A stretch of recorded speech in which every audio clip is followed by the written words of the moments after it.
Hello students, I am again back with part 3 of chapter number 2, the Vedic period. Students, I hope you all have seen part 1 and part 2 of this chapter. If not, to watch it. बेटा part 2 में हम लोग यहाँ तक पढ़ चुके हैं। Part 3 हम लोग स्टार्ट करेंगे 4 आश्रम से, द 4 आश्रम्स, ठीक है।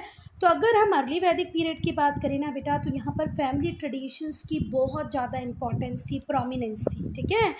और इन्हीं फैमिली ट्रेडिशंस के अकॉर्डिंग एक बच्चा बड़ा होता था। तो फिर से ध्यान से सुनो, ये बात आपको बिल्कुल लर्निंग कर लेनी है कि अर्ली वैदिक पीरियड में सबसे ज़्यादा प्रोमिनेंट सेंट्रल रोल किसका हुआ करता था? फैमिली ट्रेडिशंस का हुआ करता था, और एक बच्चा बड़ा होता था अपने फैमिली ट्रेडिशंस के अकॉर्डिंग ही, ठीक है। In the early Vedic period man grew up according to family traditions, ठीक है। हर एक फैमिली के अपने अपने थोड़े बहुत चेंज्ड ट्रेडिशंस हुआ करते होंगे, और हर बच्चे को उन ट्रेडिशंस के अकॉर्डिंग ही बड़ा होना होता था, ठीक है। उसकी अपब्रिंगिंग उस अकॉर्डिंग होती थी। हाउएवर इन लेटर वैदिक पीरियड, अगर हम लेटर वैदिक पीरियड की बात करें बेटा, तो यहाँ पर एक ड्रास्टिक चेंज आया, ठीक है। अब बच्चा फैमिली ट्रेडिशंस के अकॉर्डिंग नहीं बढ़ रहा है, ठीक है। अब एक ड्रास्टिक चेंज आएगा जिसको अब हम पढ़ेंगे। तो जो लेटर वैदिक पीरियड का टाइम था, उसमें जो चेंज आया वो ये था कि इन लोगों ने अप्रॉक्सीमेट आइडिया लगा लिया कि भैया एक आर्यन की जो लाइफ होगी वो लगभग कितने सालों की होगी? 100 साल की होगी। और इस 100 साल के पीरियड को इन्होंने 4 भागों में डिवाइड कर दिया, ठीक है। एक आर्यन की लाइफ का जो कंप्लीट स्पेन था उसको इन्होंने 4 पार्ट्स में डिवाइड कर दिया, और इसी को क्या कहा? 4 स्टेजेस ऑफ लाइफ या 4 आश्रम्स, ठीक। कोई बात? तो जो होल लाइफ स्पेन था आर्यन का, उसे डिवाइड कर दिया कितने पार्ट्स में बेटा? 4 पीरियड्स में। इसे क्या कहा गया? 4 स्टेजेस ऑफ लाइफ और 4 आश्रम्स, ठीक है। तो 4 आश्रम्स बोलो, 4 पीरियड्स बोलो, 4 स्टेजेस ऑफ लाइफ बोलो, सबका मतलब सेम ही है। अब बेटा अगर मैं 100 को डिवाइड करती हूँ 4 से, तो आंसर कितना आता है? 25। तो हर एक पीरियड का टाइम कितना हो गया बेटा? 25 ईयर्स, ठीक है।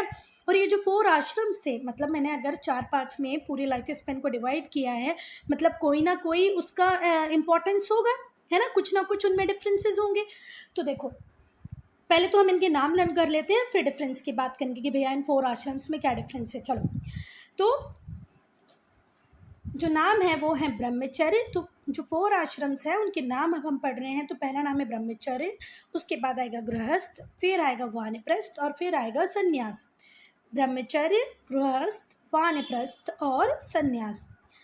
पहले हम लोग ब्रह्मचर्य आश्रम की बात करेंगे। मैंने बोला ना कि हर देखो, अगर हमने किसी चीज़ को डिवाइड किया है 4 पार्ट्स में, मतलब उनमें कुछ डिफरेंसेस होंगे। तो पहले हम लोग पढ़ेंगे कि भैया ब्रह्मचर्य आश्रम में क्या होता था। तो इसका पीरियड 25 ईयर्स का होता था, ये हमें पता है। इस पीरियड में जो बच्चे होते थे उनसे एक्सपेक्ट किया जाता था कि वो नॉलेज को अक्वायर करेंगे, ज्ञान ग्रहण करेंगे, ठीक है। तो the first 25 years of life completely dedicated to what? For acquiring knowledge, for gaining knowledge, ठीक है। पीपल से क्या एक्सपेक्ट करते थे हम कि भाई इस पर्टिकुलर टाइम में आपको कहीं यहाँ वहाँ ध्यान नहीं लगाना है, सिर्फ और सिर्फ नॉलेज को गेन करना है। और वो नॉलेज गेन करने के लिए आपको कहाँ जाना पड़ेगा? गुरुकुल में जाना पड़ेगा, और गुरुकुल में आपको स्ट्रिक्ट डिसिप्लिन को फॉलो करना पड़ेगा। तो क्या बात समझ में आई? जो शुरुआत के 25 साल हैं उन्हें कहा गया है ब्रह्मचर्य आश्रम। इसमें बच्चों से एक्सपेक्ट करते हैं कि भाई तुम्हारा ध्यान सिर्फ और सिर्फ ज्ञान ग्रहण करने पे, नॉलेज एक्वायर करने पे होना चाहिए। आप गुरुकुल में रहोगे जहाँ पर गुरु होंगे जो आपको सारी विधाएं शिक्षा देंगे, है ना। और आपको बहुत स्ट्रिक्ट डिसिप्लिन में रहना पड़ेगा। ऐसे आज के स्कूल जैसे नहीं कि मम्मी ने टिफ़िन बना के दे दिया, स्कूल से लंच मिल गया, टीचर्स ने स्पून फीडिंग कर दी, नोट्स बना के दे दिया, ऐसे कुछ भी नहीं होता था। आपको आपके जो डे टू डे जितना भी काम आपका होता था वो भी आपको करना होता था, और बिल्कुल प्रैक्टिकल बेस्ड पर जो होती थी वो पढ़ाई होती थी। और लिखने का ट्रेडिशन बहुत कम था, तो आपके पास कोई ऑप्शन ही नहीं था कि आप टीचर की बात पे ना ध्यान दें। अभी तो ऐसा होता है स्कूल में टीचर ने पढ़ाया है, छोड़ दो, ट्यूशन से पढ़ लेंगे, ट्यूशन से नहीं समझ में आया यूट्यूब से पढ़ लेंगे। पर पहले तो ऐसे राइटिंग वाला पार्ट ही नहीं था ना, तो आपको जो एक बार टीचर बोलते उसको वहीं पर ध्यान से सुनना पड़ता था, तो आपकी मेमोरी में भी कचरा थोड़ा कम ही आता था। अब हम सेकेंड स्टेज को पढ़ेंगे जो है गृहस्थ आश्रम। इस पीरियड में हम लोग एक्सपेक्ट करते थे एक यूथ, अब 25 ईयर का हो गया, एक आदमी बन गया है ना, औरत बन, मतलब सॉरी यूथ स्टेज में आ गए हैं, सपोज करो वो। यहाँ पर क्या लिखा है? पीपल मतलब बच्चा, प्यूपल मतलब बच्चा। यहाँ पर क्या लिखा है, मैन बोले तो आदमी। तो इस स्टेज में आदमी से ये एक्सपेक्ट किया जाता था कि भाई वो शादी करे, है ना, और अपनी फैमिली को रेस करे, शादी करे और बच्चे करे, ठीक है। तो गृहस्थ आश्रम में आपको क्या काम दिया गया कि भाई शादी करो, अपनी फैमिली को रेस करो। एज अ हाउस होल्डर जितनी भी रिस्पॉन्सिबिलिटी आपको मिलेंगी आपकी फैमिली को मेंटेन करने की, उनका निर्वाह आपको करना है, ठीक है। मतलब ऐसा नहीं कि रिस्पॉन्सिबिलिटी से भाग गए हैं यार, कि आप काम नहीं करते हैं, आपको काम भी करना पड़ेगा, अपनी फैमिली की नीड्स को भी पूरा करना पड़ेगा, अपनी फैमिली को हैप्पी भी रखना पड़ेगा, अपने बच्चों को क्वालिटी एजुकेशन भी देनी पड़ेगी। क्वालिटी एजुकेशन तो देखो उसको गुरुकुल में जाके मिल जाएगी, पर जब तक वो गुरुकुल नहीं जा रहा है, जब तक उसका कंडक्ट सही रहे, इसकी रिस्पॉन्सिबिलिटी भी पेरेंट्स की। तो इस पीरियड में आपको मैरी करना है, अपनी फैमिली को रेस करना है। एज अ हाउस होल्डर जितनी रिस्पॉन्सिबिलिटी आती हैं आपको अपनी फैमिली को मेंटेन करने के लिए, वो सारी रिस्पॉन्सिबिलिटीज़ को आपको पूरा करना है। This period lasted from the age of 50 years, और ये एज कब तक लास्ट होगी आपकी, 50 साल तक, ठीक है। शुरुआत के 25 साल पढ़ो, बाद के 25 साल आप गृहस्थ आश्रम में रहो। थर्ड स्टेज की बात हम करें तो इस स्टेज को हम कहते हैं वानप्रस्थ आश्रम, ठीक है। ये 50 ईयर्स से स्टार्ट होकर 75 ईयर्स तक चलती है। इस पीरियड में हम मेन से एक्सपेक्ट करते हैं कि वो वर्ल्डली लाइफ से क्या ले ले, रिटायरमेंट ले ले, और स्पिरिचुअल नॉलेज को अक्वायर करे, फिलोसफिकल नॉलेज को अक्वायर करे, ठीक है। आज भी हम लोग देखते हैं कि हमारे यहाँ जो ओल्ड एज के पीपल होते हैं वो पूजा पाठ में ज़्यादा ध्यान लगाने लगते हैं, धार्मिक चीज़ों को ज़्यादा वैल्यू देने लगते हैं, वेटेज देने लगते हैं ना। मैंने तो अपने घर में ऐसा देखा है कि होता है। तो आप लोग देखना, जो भी भागवत वगैरह होती हैं, कथाएं होती हैं, उसमें ओल्ड एज मेल फीमेल ज़्यादा होते हैं ना। तो वानप्रस्थ आश्रम में आपको क्या करना है, आपको वर्ल्डली लाइफ से रिटायरमेंट ले लेना है, स्पिरिचुअल नॉलेज को अटेन करना है, फिलोसफिकल नॉलेज को अटेन करना है। अब हम बात करेंगे लास्ट स्टेज की, ये 75 to 100 ईयर्स तक चलती है, इसे संन्यास आश्रम कहते हैं। ये पीरियड है रिनंसिएशन का, ठीक है। तो बेटा ये जो वर्ड रिनंसिएशन है, इसका मीनिंग होता है परित्याग कर देना, त्याग कर देना, छोड़ देना, ठीक है। Man had to leave everything for ever, आदमी को उसके पास जो भी कुछ है उसको हमेशा के लिए त्याग देना है, मेडिटेशन में चले जाना है, और मोक्ष और साल्वेशन बोले तो, या तो मोक्ष की प्राप्ति करनी है ना। मोक्ष को ही इंग्लिश में क्या बोलते हैं बेटा, साल्वेशन। मोक्ष की प्राप्ति करनी है आपको, साल्वेशन की प्राप्ति करनी है आपको, कब, 75 साल के बाद, ठीक है। तो जो लास्ट स्टेज है वो 75 से 100 साल तक चलती है, इसे संन्यास आश्रम कहते हैं। इस पीरियड को हम रिनंसिएशन का पीरियड कहते हैं। रिनंसिएशन का मतलब होता है त्याग कर देना या परित्याग कर देना। आदमी सारी चीज़ें छोड़ देता है और मेडिटेशन के लिए चला जाता है। और मेडिटेशन क्यों कर रहा है भैया, वो मोक्ष की प्राप्ति के लिए, साल्वेशन की प्राप्ति के लिए। अब हम बात करेंगे बेटा एजुकेशन की। तो जैसे आज प्राइवेट स्कूल्स हुआ करते हैं, ठीक है, जो बड़ी तगड़ी सी फीस लेते हैं और सबसे एक जैसी फीस लेते हैं, फीस का स्टैंडर्ड सेम है ना, कि भले एक फार्मर का बच्चा हो, एक लैंडलेस फार्मर का बच्चा हो, एक वेल टू डू फार्मर का बच्चा हो, या एक बिजनेसमैन का बच्चा हो, वहाँ पर सबकी फ़ीस कॉमन होती है ना। आज के प्राइवेट स्कूल्स का हाल ये है। पर बेटा पहले भी प्राइवेट गुरुकुल चलते थे, पर प्राइवेट गुरुकुल्स में जो गुरु होते थे ना, वो फीस इस फॉर्म में लेते थे कि भाई जिसकी जितनी कैपेसिटी होगी वो उतना पे कर दे। ऐसे स्ट्रिक्ट फीस को लेकर के कोई रूल रेगुलेशन नहीं हुआ करते थे, ठीक है।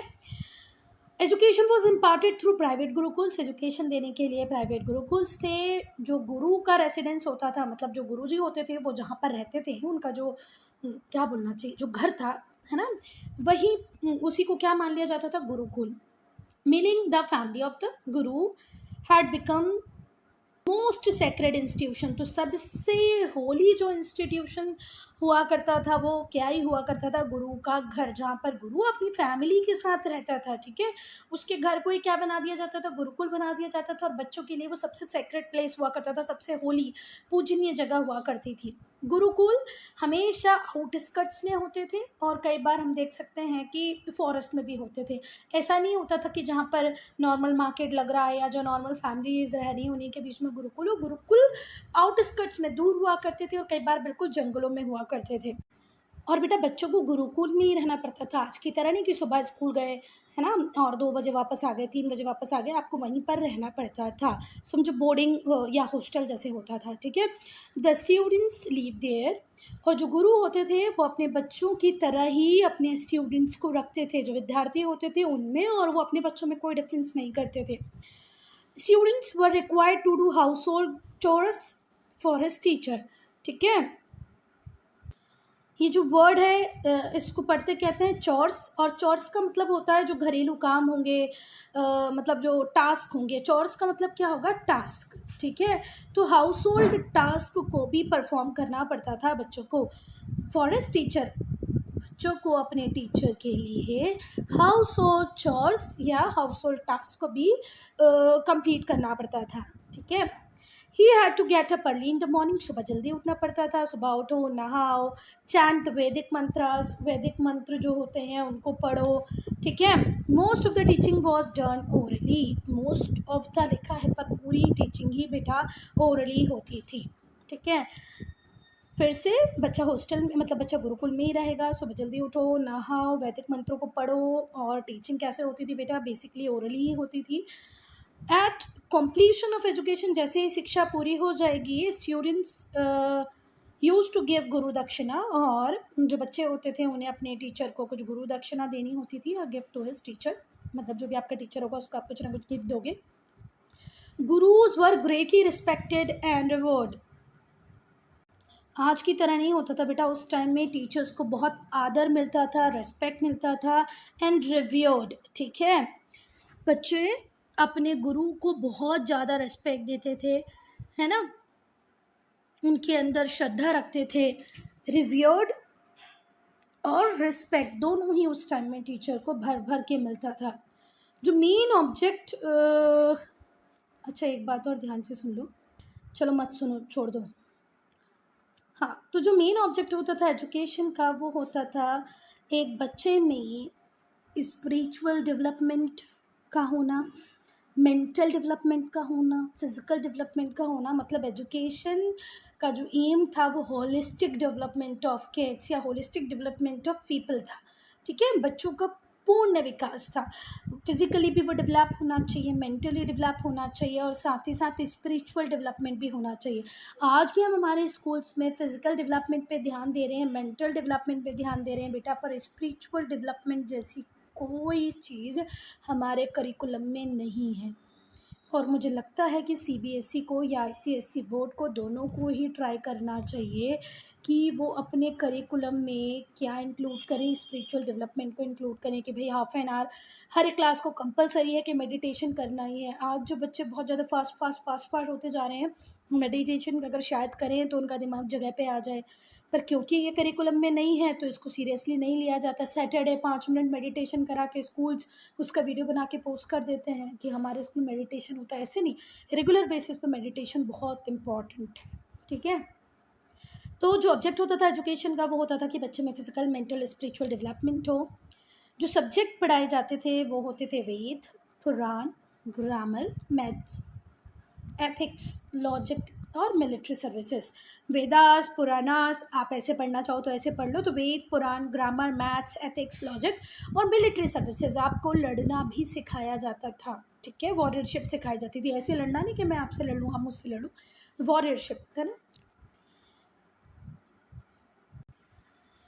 2 विमेन टीचर्स, 2 विमेन टीचर भी थी, 2 नहीं थी तो बहुत सारी बेटा, ठीक है, पर आपकी बुक 2 बोल रही है तो 2 का नाम तो आप लर्न कर ही लेना। 2 विमेन टीचर्स नेम्ड मैत्री एंड गार्गी, इनको भी बहुत रिस्पेक्ट मिला सोसाइटी में उस पर्टिकुलर टाइम में, और आज तक हम इनको याद कर रहे हैं ना, तभी तो हम हमारी बुक में पढ़ रहे हैं। Were considered gifted and were greatly respected, इन्हें गिफ्टेड समझा जाता था क्योंकि इनके पास नॉलेज का भंडार था भाई। नाउ फूड, ड्रेस एंड अम्यूजमेंट्स, ठीक है। तो फूड मतलब आपको पता है खाना, ड्रेस मतलब कपड़े, अम्यूजमेंट मतलब होता है मनोरंजन। तो बेटा जो मेन सीरियल प्रोड्यूस करते थे ऋग्वैदिक टाइम में, ऋग्वैदिक लोग, है ना, जो भी आर्यंस थे उन्हें क्या प्रोड्यूस करना आ गया था उस टाइम में, बार्ले। बार्ले को कुछ लोग क्या कहते हैं बेटा, यव, और कुछ लोग कहते हैं जौ, ठीक है। हम मध्य प्रदेश में तो उसको जौ बोलते हैं। जो मेन सीरियल प्रोड्यूस किया जाता था ऋग्वैदिक लोगों द्वारा वो था बार्ले। बार्ले को या वो बोल सकते हैं या जौ बोल सकते हैं। वीट और राइस के रिगार्ड्स में ये लोग नहीं जानते थे, पर जो लेटर वैदिक पीरियड है उसमें ऐसे एविडेंसेस मिले हैं कि भाई इन्हें राइस के रिगार्ड्स में पता था। राइस को ये क्या बोलते थे? व्रीही।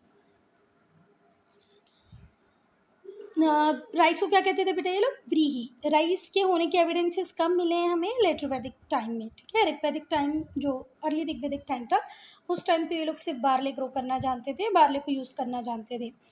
काउज वर डोमेस्टिकेटेड, गाय को घरों में पालना इन लोगों ने सीख लिया था। अब गाय थी तो मिल्क और मिल्क प्रोडक्ट्स तो होना जायज़ ही है। तो मिल्क के साथ साथ ये लोग कर्ड, बटर, घी इन सबको यूज़ करना भी सीख गए थे, इनको बनाना भी सीख गए थे कि भैया कैसे मिल्क से हम लोग घी बना सकते हैं, बटर बना सकते हैं, ये भी इनको आ गया था। सोम एक इंटॉक्सिकेटिंग ड्रिंक था। क्या था? इंटॉक्सिकेटिंग ड्रिंक, मतलब नशीला। इंटॉक्सिकेटिंग का मतलब क्या होता है बेटा? नशीला। एक नशीला ड्रिंक पेय भी था इनके पास जिसको क्या बोलते थे? Soma. Was consume during festivals. Festivals के टाइम पे, रिलीजियस सेरेमनीज के टाइम पे ये लोग सब सोम को ड्रिंक करते थे। और सोमा या सोम क्या था? एक मादक पदार्थ था, या तो क्या बोलना चाहिए, नशीला पदार्थ था, ठीक है। अब हम क्लॉथ्स की बात करेंगे तो लोग सिंपल क्लॉथ्स ही पहनते थे, ठीक है। They consisted of an undergarment called nivi और धोती। एक अपर पीस पहना जाता था जिसे वाशा या शर्ट कहा जाता था। एक ओवर गारमेंट होता था जिसे अधिवाशा कहा जाता था, ठीक है। ये लूज पीस ऑफ क्लॉथ्स होता था। और मैन जो होते थे वो पगड़ी, टर्बन भी बांधते थे। टर्बन का मतलब क्या होता है बेटा? पगड़ी, ठीक है। अधिभाषा क्या होता था? एक लूज पीस ऑफ होता था क्लॉथ का जिसको हम गमछा जैसे बोलते हैं ना, वैसे। इस टाइम में कस्टम था कि भैया एनिमल स्किन को भी लोग बहुत ज़्यादा पहनते थे, ठीक है। There were custom of wearing animal skin. Animal skin को लोग पहन लेते थे। कुछ जो साधु होते थे जिन्हें हम हर्मिट्स भी कहते हैं, वो डियर स्किन को पहनते थे जिसे बोलते थे मृगछाल। क्या बोलते थे बेटा? मृगछाल। तो नॉर्मल कॉमन पीपल की बात करें तो वचा, शर्ट, नेवी, धोती, अधिवाशा, टर्बन ये लोग पहन रहे थे। पर जो कुछ साधु हर्मिट्स होते थे वो डियर स्किन को पहन लेते थे जिसे बोलते थे मृगछाल। जो आदमी होते थे उस टाइम में वो लंबे लंबे बालों को रखते थे, ठीक है। जैसे आज मेन बेसिकली बहुत ही क्या बोलते, छोटे छोटे हेयर्स रखते हैं, उस टाइम में ऐसा नहीं था, उनके भी लंबे बाल होते थे। ऑर्नामेंट्स आज जो सिर्फ फीमेल के लिए ही बेसिकली बनते हैं, मेनली विमेन ही ऑर्नामेंट्स पहनती हैं, उस टाइम में ऐसा नहीं होता था, मैन विमेन दोनों ही ऑर्नामेंट्स पहनते थे। ऑर्नामेंट्स गोल्ड के भी बनते थे, सिल्वर के भी बनते थे, आइवरी के बनते थे, प्रीशियस स्टोन्स के बनते थे। तो उस टाइम में भी हम लोग देखते हैं कि कुछ लोग ऐसे थे जहाँ पर कॉन्सेंट्रेशन ऑफ वेल्थ बहुत ज़्यादा था, कुछ लोगों के पास पैसा था ही नहीं, है ना। तो कुछ लोग गोल्ड की ज्वेलरी पहनते थे, कुछ सिल्वर की, कुछ आइवरी। आइवरी बोले तो हाथी दांत से बनी हुई ज्वेलरी, है ना। एलिफेंट टीथ से जो ज्वेलरी बनती है उसको बोल देंगे आइवरी की ज्वेलरी। प्रेशियस स्टोन्स का चलन उस टाइम से ही था। कुछ कॉमन आइटम्स जो थे ज्वेलरी के वो थे ईयर रिंग्स, कान में पहनने वाली रिंग्स जो आप हाथ में पहनते हैं, एंकलेट, ब्रेसलेट, नेकलेस, आपको पता है गले में पहनने के लिए ब्रेसलेट, हाथों में पहनने के लिए एंकलेट्स मतलब पायल। अब अम्यूज़मेंट की बात करेंगे तो वैदिक पीरियड में चैरियट रेसेस हुआ करती थी, हॉर्स रेसेस हुआ करती थी, घोड़ा गाड़ी, मतलब क्या बोलते हैं, रथ की वो होती थी रेस, घोड़ों की रेस होती थी। डांसिंग, सिंगिंग, हंटिंग, मतलब डांस करना, गाना गाना, हंटिंग पे जाना, की दौड़ को देखना, घोड़ों की दौड़ को देखना। अच्छा बेटा ये तो हम लोगों ने भी देखा जब हम बहुत छोटे थे ना, तो हम मेरी नानी के यहाँ भी ये बैलगाड़ी की दौड़ होती थी, ठीक है। तो ये इनके मेन आइटम्स थे अम्यूज़मेंट के। जो चीफ म्यूजिकल इंस्ट्रूमेंट थे उस टाइम के वो थे ड्रम, फ्लूट, मृदंग एंड ल्यूट। लोग पार्टिसिपेट करते थे कॉम्पिटिटिव स्पोर्ट्स में, फेस्टिवल्स में, गैमलिंग में। गैमलिंग आप सब लोगों ने जब कोरोना हुआ होगा तो महाभारत देखी होगी ना, तो महाभारत में मतलब जुआ खेलना, ठीक है। आज हम लोग कार्ड्स के थ्रू खेलते हैं, रमी सर्कल के थ्रू खेल रहे हैं, है ना। वो टीम बनाओ वाला जो कंसेप्ट है वो भी क्या है? जुआ ही है, casino.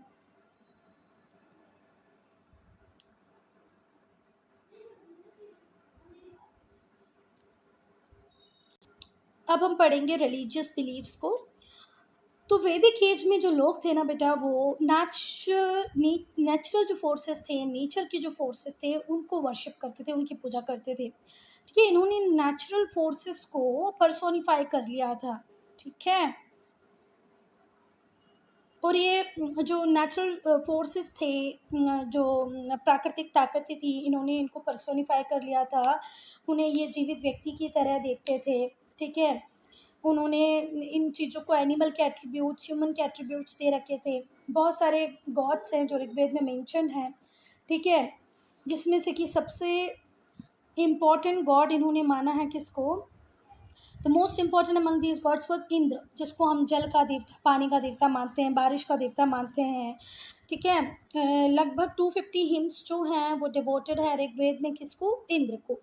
He is also known as Purandara और ब्रेकर, पुरांदर या पुरांद्रा और ब्रेकर ऑफ फोर्ट्स, फोर्ट्स को तोड़ने वाले। ठीक है, जितेंद्र, विनर, रेन गॉड, देखो बारिश का भगवान भी हम इंद्र को कहते हैं। जितेंद्र मतलब विनर भी हम इंद्र को कहते हैं। ब्रेकर ऑफ फोर्ट्स, पुरांदर भी हम किसको कहते हैं? इंद्र को कहते हैं। Who is responsible for bringing rainfall, जो रेनफॉल लेके आने वाले होते थे। अब जैसे फर्स्ट पोजीशन हमने इंद्र को दे दी, तो और सेकंड पोजीशन किसके पास थी? अग्नि के पास थी, है ना, अग्निदेव। इन्हें इंटरमीडिएटरी कहा जाता था बिटवीन गॉड एंड मैन, आदमी और भगवान के बीच में इंटरमीडिएटरी किसको कहा जाता था? अग्नि को। For he consume the sacrificed offering and carries them to the gods in the form of smoke.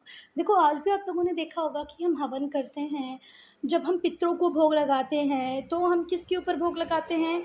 आग के ऊपर भोग रखते हैं और बोलते हैं कि अगर हम यहाँ पर भोग लगाएंगे तो हमारे पितरों को खाना मिलेगा, है ना। यज्ञ में हम लोग भोग लगाते हैं, है ना, मतलब यज्ञ में हम हमारी जो प्रसाद सामग्री है वो डालते हैं। तो ऐसा हम मानते हैं कि ये सीधे किसको मिल रहा होगा? भगवान को मिल रहा होगा।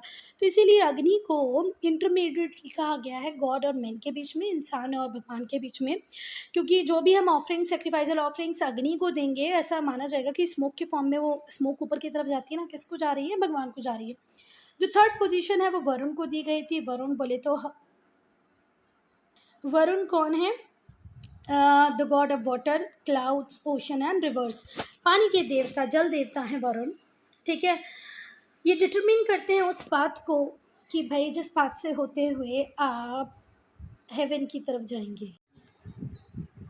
बेटा इनके अलावा भी और भी वैदिक गॉड्स थे, जैसे Vayu, the god of wind, Surya, sun god, Yama, lord of dead, Rudra, lord of stones. ठीक है, कुछ गॉडेसेस भी थी जिनको भी वर्शिप किया जाता था। जो मोस्ट इम्पॉर्टेंट फीमेल गॉडेस थी वो थी उषा, जिसे हम गॉडेस ऑफ डाउन कहेंगे। अदर इम्पॉर्टेंट फीमेल डाइटीज़ में थी पृथ्वी, जो थी पर्सोनिफिकेशन अर्थ का, Aditi, great mother of gods, Ratri, the spirit of night, Aranya, the lady of forest, Dhishana, goddess of vegetation. तो मेल के साथ साथ फीमेल डाइटीज़ भी थी, जिसमें सबसे इम्पॉर्टेंट फीमेल डाइटी थी उषा, जिसे हम गॉडेस ऑफ डॉन कहेंगे। इसके अलावा पृथ्वी, जो पर्सोनिफिकेशन थी अर्थ का, Aditi, great mother of gods, Ratri, spirit of night, Aranya, lady of the forest, Dhishana, goddess of vegetation. जितने भी गॉड्स थे उन्हें याद किया जाता था। ठीक है, उन्हें प्रसन्न किया जाता था। All these gods were invoked and propitiated. देखो जब भी यज्ञ होते थे तो यज्ञ हम किसके लिए करते थे? भगवान को प्रसन्न करने के लिए, भगवान को जगाने के लिए, कि भाई हम ये जो सेक्रीफाइस कर रहे हैं इनके बदले में हमें कुछ चाहिए। जैसे आज भी हम मंदिर जाते हैं तो प्रार्थना लेके जाते हैं, भगवान आप ऐसा कर दो तो मैं प्रसाद चढ़ाऊंगा, लाइक दैट होंगी। कि जितने भी गॉड्स होते हैं इन्हें इन्वोक भी किया जाता था, प्रोपिशिएट भी किया जाता था एट यजनास। और सेक्रीफाइस, जब भी सेक्रीफाइस और यज्ञ होंगे तो हम वो किसके लिए कर रहे थे? भगवान को प्रसन्न करने के लिए। और ये जितने भी यज्ञ और जो सेक्रीफाइसेस होते थे इन्हें ऑर्गेनाइज तो चीफ करते थे, पर इन्हें परफॉर्म करने का काम किसका था? प्रीस्ट का था, है ना। जो पंडित ब्राह्मण जो होते थे वो इन यज्ञ को, ये जो बलि हो रही है, सेक्रीफाइसेस हो रहे हैं, उन्हें परफॉर्म कौन करते थे? प्रीस्ट। पर ऑर्गेनाइज फंडिंग वगैरह देने वाले कौन होते थे? चीफ। क्योंकि कोई भी यज्ञ हो बिना फंड के नहीं हो सकता था बेटा। इतना सारा घी, अनाज, गौदान, सोने का दान सब कुछ चाहिए होता। तो पैसा लाने का काम चीफ का है, परफॉर्म करने का काम होता था प्रीस्ट का। और ये सब क्यों किए जाते थे? For invoking and propitiating home gods. The gods invoked in the sacrifices supposedly rewarded the sacrificer। और ये जो भगवान होते थे इन्हें क्यों हम इन्वोक कर रहे होते थे? जिससे कि वो हमें हमारे सेक्रीफाइस के बदले में क्या दे? रिवॉर्ड्स दें। ठीक है, रिवॉर्ड्स में क्या हो सकता है? सक्सेस दें वॉर में, युद्ध में जीत दे दें, प्राजनी मतलब बच्चे दे दें। कुछ कुछ राजा ऐसे होते थे जिनकी संतानें नहीं होती थी, बच्चे नहीं होते थे, तो बच्चों के लिए यज्ञ करते थे। कुछ युद्ध में जाने के पहले यज्ञ करते थे।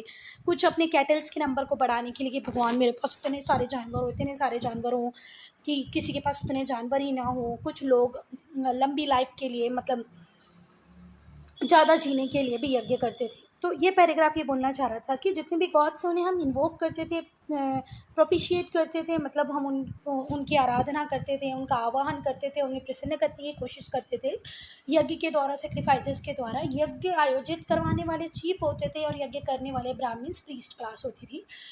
और the sole purpose of this yajna और this sacrifice is to get something in return. ठीक है, अब वो रिटर्न या तो किसी को जिसके पास बच्चा नहीं है उसको बच्चा दे दो भगवान, कोई लड़ने जा रहा है तो मुझे जीत दे दो भगवान। ठीक है, मेरे कैटल्स के नंबर को बढ़ा दो, है ना। अच्छा, इससे होता था क्या था? जो प्रीस्ट क्लास थी उसकी इनकम भी बढ़ जाती थी क्योंकि उसे बहुत दान और दक्षिणा मिलती थी।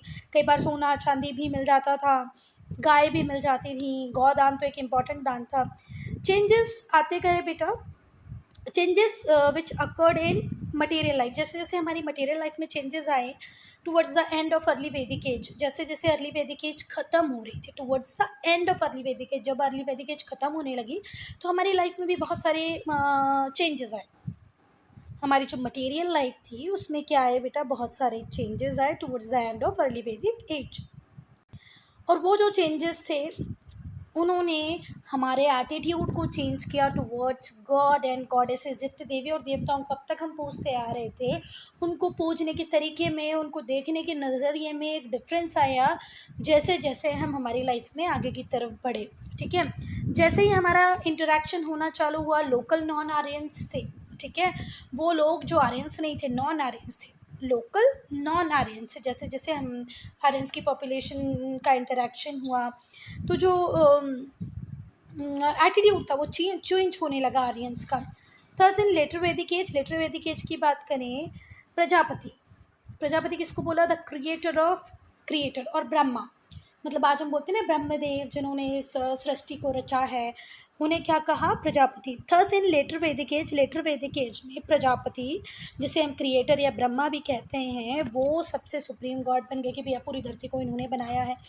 इंद्र की इम्पोर्टेंस थोड़ी सी कम हो गई, अग्नि की इम्पोर्टेंस थोड़ी सी कम हो गई, इनकी जो फॉर्मर सिग्निफिकेंस थी वो अब कम हो गई क्योंकि अब सब इन हमारे लिए सबसे ज़्यादा इम्पोर्टेंस कौन हो गया? Prajapati, the creator, Brahma. ब्रह्मा के बाद जो सेकेंड मोस्ट इम्पॉर्टेंट गॉड बने वो विष्णु, जिन्हें हम रिगार्ड करते हैं as the preserver, protector of the people. उसके बाद शिव, जो जिन्हें ऐसे माना जाता है डिस्ट्रॉयर ऑफ द यूनिवर्स। तो सबसे इम्पॉर्टेंट हमारे लिए हो गए ब्रह्मा, ब्रह्मा जी बोले तो जिन्होंने सृष्टि को रचा है। ठीक है, दूसरे कौन हो गए? विष्णु, जो इस सृष्टि को चला रहे हैं, जो सृष्टि को प्रोटेक्ट कर रहे हैं। तीसरे कौन है? शिव, जो डिस्ट्रॉयर हैं, इस यूनिवर्स को जब चाहें जब वो डिस्ट्रॉय कर सकते हैं। तो इस तरीके से ब्रह्मा विष्णु शिव की इम्पोर्टेंस बढ़ गई और अग्नि इंद्र ये जो गॉड थे इनकी जो इम्पोर्टेंस थी वो कम हो गई। तो ये हैं ब्रह्मा, इनकी वाइफ का नाम है सरस्वती, ब्रह्मदेव की जो पत्नी है उनका नाम है सरस्वती, इन्होंने हमारी सृष्टि को रचा है। ये विष्णु है, इनकी वाइफ है लक्ष्मी, धन, वेल्थ, है ना।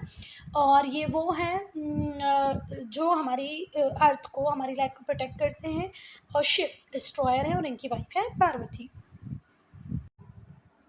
अब हम अगर बेटा लेटर वैदिक एज की बात करें ना तो यहाँ पर जो रिलीजियस एवोल्यूशन हुए तो जो सिंप्लिसिटी थी in nature of worship was lost. मतलब पहले जो हम सिंपल तरीके से पूजा पाठ कर लेते थे, यज्ञ कर लेते थे, अब वो सिंप्लिसिटी कहीं ख़त्म हो जाएगी।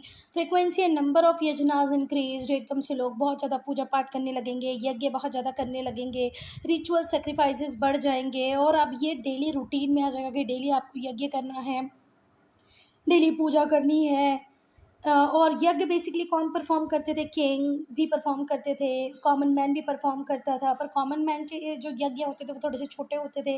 राजा है बहुत ग्रैंड लेवल पे यज्ञ करते थे, और यज्ञ में फिर दूध, घी, ग्रेन्स, फ्रूट्स ये सब ऑफर किया जाता था डाइटीज़ को। जो रिच पीपल होते थे, बिजनेसमैन होते थे, वो बड़े बड़े सेक्रीफाइसेस, बिगर सेक्रीफाइसेस करते थे, है ना। इन यज्ञ में जो पुरोहित होते थे या जो प्रीस्ट क्लास होती थी उसे गोल्ड मिलता था, एक्सपेंसिव क्लॉथ्स मिलते थे, कई बार उन्हें दान में गाय भी मिलती थी, और गौदान को बहुत बड़ा दान माना जाता था। गौदान आज तक बड़ा दान माना जाता है। टिल डेट हम लोग बोलते हैं ना, किसी की डेथ होने वाली होती है, हमारे एमपी यूपी में तो चलता ही है कि उसके हाथ से गौदान करवा दो, है ना, सोने का दान करवा दो। तो ये आज तक प्रोमिनेंट है, हम लोग गाय को दान करा ही देते हैं। तो लार्ज नंबर ऑफ काउस को गिफ्ट दिया जाता था एज दक्षिणा। दक्षिणा देना एक रिचुअल या एक पायस ड्यूटी बन गई है। तो ये एक क्या बोलना चाहिए, धर्मनिष्ठ या मतलब एक मॉरल ड्यूटी, मॉरल भी नहीं बोलेंगे, धार्मिक कर्तव्य बन गया कि भाई आपको दक्षिणा तो देना ही है। Ritualism gained strong roots and even a small deviation while performing certain worship was considered a sin. अब बेटा स्ट्रिक्ट मैनर्स बन गए किसी भी काम को करने के, और अगर उस काम को करते टाइम एक स्मॉल डिविएशन भी आपने लिया अपनी साइड से तो उसे पाप की तरह देखा जाएगा। भाई कोई यज्ञ होने वाला है तो उसमें इतना दूध लगेगा, इतना घी लगेगा, इतने अनाज लगेंगे, इतनी गाय लगेंगी, इतना सोना लगेगा, और आप इनमें से अगर कुछ भी थोड़ा सा भी कम लाते हो, थोड़ा सा भी डिविएशन अपनाते हो, इसकी जगह पहले ये कर दिया, उसकी जगह पहले वो कर दिया, तो ये पाप की तरह ट्रीट किया जाएगा। मतलब अब कॉम्प्लेक्सिटी बढ़ती जा रही है, रिचुअलिज्म की जो रूट्स हैं बहुत ज़्यादा स्ट्रॉन्ग होती जा रही हैं, और अगर वो जो प्रथाएं हैं, जो रिचुअल आपने अपने लिए सेट कर लिए हैं, उससे आप थोड़ा भी डिविएट होंगे तो वो पाप की तरह ट्रीट किया जाएगा। जो ब्राह्मण्स हैं वो रिस्पॉन्सिबल होंगे for bringing about many innovations and evolving new doctrines. ब्राह्मण को ये दे दी गई कि आप नए नए नए धर्म में कुछ ना कुछ चेंजेस लाते रहें, न्यू डॉक्ट्राइंस लाते रहें। ज़्यादा से ज़्यादा इंपॉर्टेंस दी जाने लगी पीनेंस पे, तपस्या पे, जो कि रिचुअलिस्टिक बन गई। कौन कितनी ज़्यादा तपस्या कर सकता है ना। जो न्यू डॉक्ट्राइंस थी उसमें थी डॉक्ट्राइन ऑफ कर्मा एक्शन, काम ध्यान से करो, क्योंकि जो आपके कर्म होंगे वही, जैसा आप करोगे वैसे ही आपको फ्यूचर में मिलेगा। धर्म, धर्म के नाम पे आपको कुछ ड्यूटीज़ अलॉट कर दी गई थी जिनको आपको जिनका पालन आपको करना ही था। मोक्ष बोले तो साल्वेशन, जब आपके कर्म सही रहेंगे, जब आप धर्म करेंगे तो वैसे बात है आपको क्या मिलेगा, मोक्ष बनेगा। तो कर्म ठीक करो, धर्म करते रहो तो आपको किसकी प्राप्ति हो जाएगी, मोक्ष की। और बेटा the belief in rebirth gain roots, पुनर्जन्म पे लोगों का विश्वास और ज़्यादा बढ़ता गया कि आज हम मरेंगे तो कल हमारा कहीं ना कहीं पुनर्जन्म होगा ही होगा। और मोस्टली ऐसे माना जाता था कि एक ही फैमिली में, सपोज करो किसी दादाजी की डेथ हुई और उनके घर में कोई बच्चा होने वाला है, तो बहुत सारे लोग यही बोलते थे कि वही दादाजी वापस आ गए हैं, ठीक है। तो इन रीबर्थ पे जो बिलीव था लोगों का वो बहुत ज़्यादा स्ट्रांग हो गया। अब बेटा एक बात बहुत ध्यान रखना, ये जितने भी इनोवेशंस थे, जो कॉम्प्लेक्सिटी धर्म में आती आ रही थी, रिचुअलिज्म में आती जा रही थी, इसके निर्माता कौन थे, इसको इनोवेट कौन कर रहा था, ब्राह्मण्स। तो है ना, ब्राह्मण्स की डोमिनेंस और बढ़ती गई सोसाइटी में। Consequently all these innovations strengthen the position of Brahmans. जितने भी इनोवेशंस होते जा रहे थे ना, उससे ब्राह्मण्स की पोजिशन और ज़्यादा स्ट्रेंथन होती जा रही थी। The Brahmans were said to have divine power, ऐसे माना जाने लगा कि भाई ये जो ब्राह्मण है इनके पास डिवाइन पावर है। कोई रिचुअल, कोई रिलीजियस सेलिब्रेशन कभी भी हो ही नहीं सकता बिना किसके, ब्राह्मण्स के। ऐसा माना जाने लगा कि एक कड़ी है जो इंसान को भगवान से जोड़ सकती है, वो ब्राह्मणी है, ठीक है। तो कोई भी सेक्रीफाइस, कोई यज्ञ, कोई रिलीजियस सेरेमनी कभी किसी ब्राह्मण के बिना नहीं हो सकती। आप अभी भी देखो ना, आज हम लोग देखते हैं शादी में चाहिए ब्राह्मण, जो मंत्र पढ़ेगा, शादी कराएगा। आप अगर बच्चे का जनेऊ संस्कार, उपनयन संस्कार करें तो बच्चा चाहिए, तो वो ब्राह्मण चाहिए, है ना। किसी की डेथ हो गई, गरुड़ पुराण हो रही है तो ब्राह्मण चाहिए।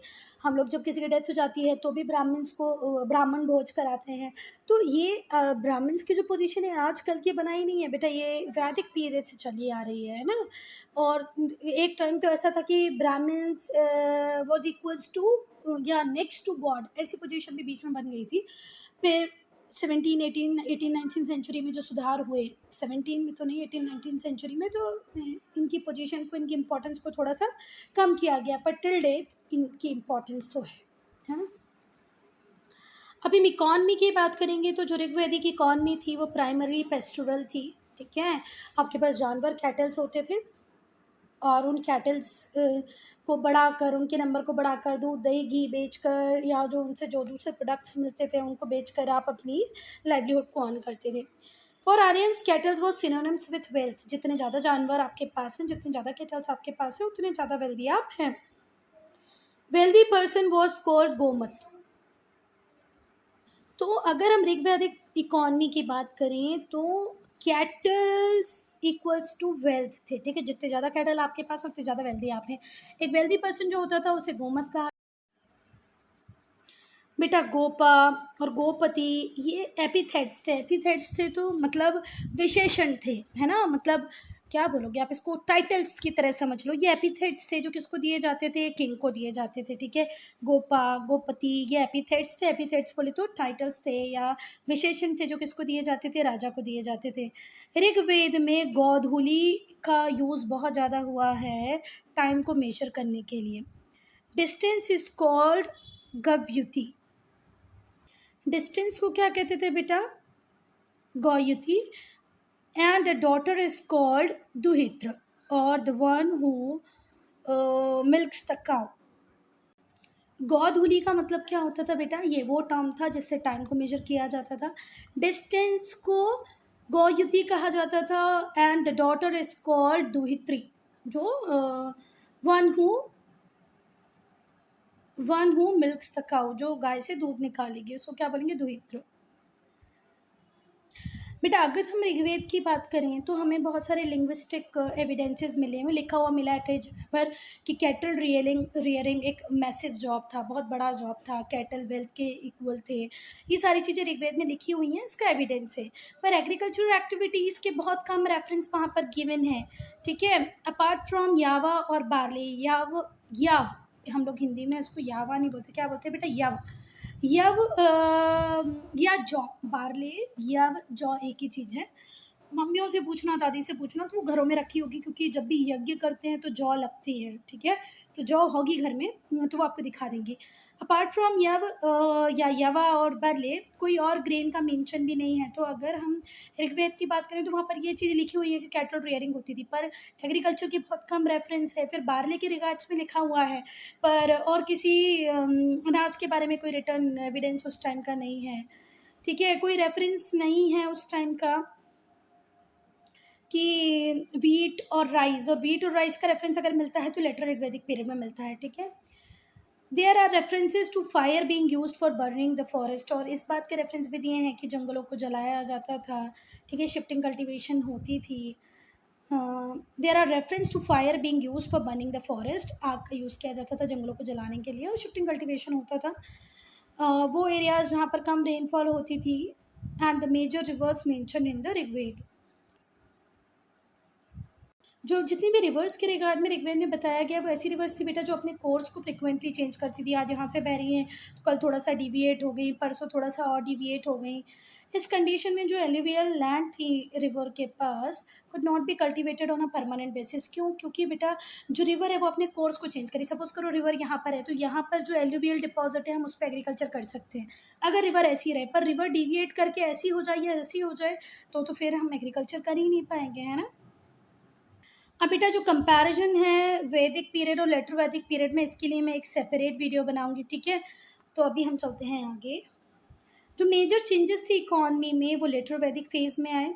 यहाँ पर इंपॉर्टेंस एग्रीकल्चर की बढ़ गई, जो ग्रोथ थी एग्रीकल्चर में वो देखने को मिलती है। और ये जो ग्रोथ है वो हम बोल सकते हैं इस वजह से आई क्योंकि अब हमारे पास वास्ट ट्रैक्ट अवेलेबल थे फर्टाइल लैंड के, जैसे गंगा यमुना दुआब। दुआब मतलब दो रिवर के बीच का जो एरिया होता है उसको कहते हैं। मिडिल गंगा वैली में हम लोग एग्रीकल्चर करने लग गए। आर्कियोलॉजिकल और लिटरेरी सोर्सेज दोनों डेपिक्ट करते हैं कि इस टाइम तक जो राइस था, चावल था, वो स्टेपल डाइट बन गया लोगों के लिए, है ना। पहले जहाँ पर हम कम्प्लीटली डिपेंड करते थे जौ पे, अब हम जौ से किस पे आ गए, राइस पे आ गए।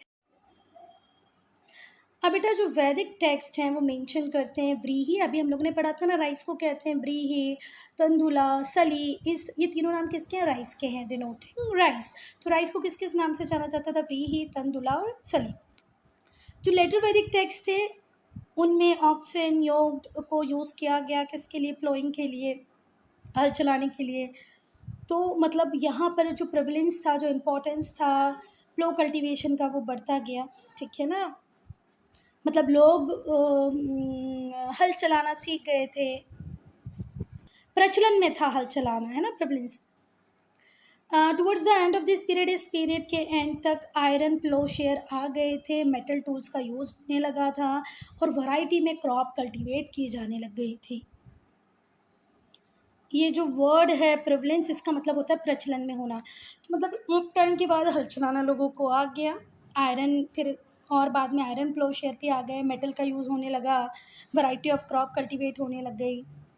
जो क्राफ्टमैनशिप का जो मेंशन है वैदिक टेक्स्ट में, उसमें लेदर वर्कर्स बोले तो चर्मकारास, व्हील राइट्स मतलब रथकारास, ब्लैक स्मिथ बोले तो लोहार, पॉटर बोले तो मटके बनाने वाला, है ना, कारपेंटर्स जिसको तक्षण बोलते थे, कुलाल, ये बहुत सारे लोग थे। मतलब क्राफ्ट में डिफरेंट डिफरेंट कैटेगरीज थी, जैसे चर्मकारा था, रथकारा था, ब्लैक स्मिथ था, पॉटर्स थे जिन्हें हम कुलाल थे, कारपेंटर थे जिन्हें हम तक्षण भी कहते हैं, पर ये ग्रुप्स का लो स्टेटस नहीं था बेटा।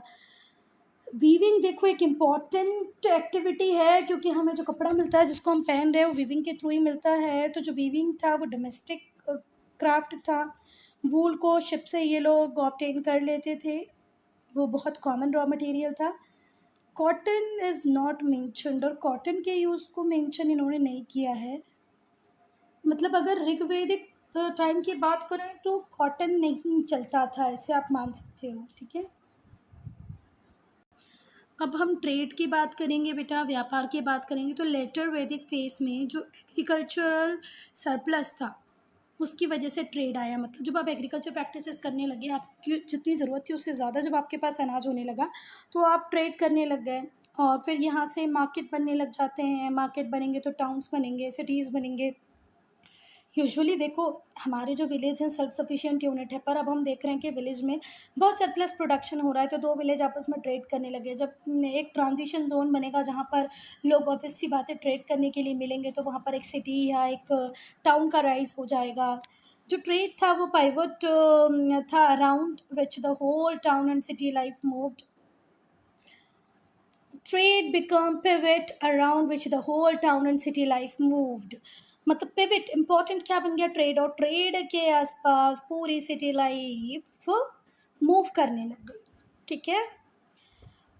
जो आर्यंस थे उन्होंने फिर कॉइन्स को इंट्रोड्यूस किया, ठीक है, बट कॉइन्स को यूज़ करने के बाद भी बेटा बार्टर सिस्टम बहुत टाइम तक प्रेवलेंट रहा, ठीक है, still dominant in trade with other countries. देखो जो भी कॉइन आप यूज़ करें वो आपके एरिया में यूज़ हो जाएंगे, पर अगर आपको अदर कंट्रीज़ के साथ ट्रेड करना रहता था उस टाइम में तो बार्टर सिस्टम ही चलता था। इवन लोकल एरियाज़ में भी बार्टर सिस्टम बहुत प्रेवलेंट था। बार्टर सिस्टम आप लोगों को पता होगा, exchanging of things with another things, है ना। मैं आपके पास गोभी है, मेरे पास भिंडी है, हमने एक्सचेंज कर लिया। आपके पास गेहूँ है, मेरे पास चावल है, हमने एक्सचेंज कर लिया। तो इसे क्या कहते हैं, बार्टर सिस्टम।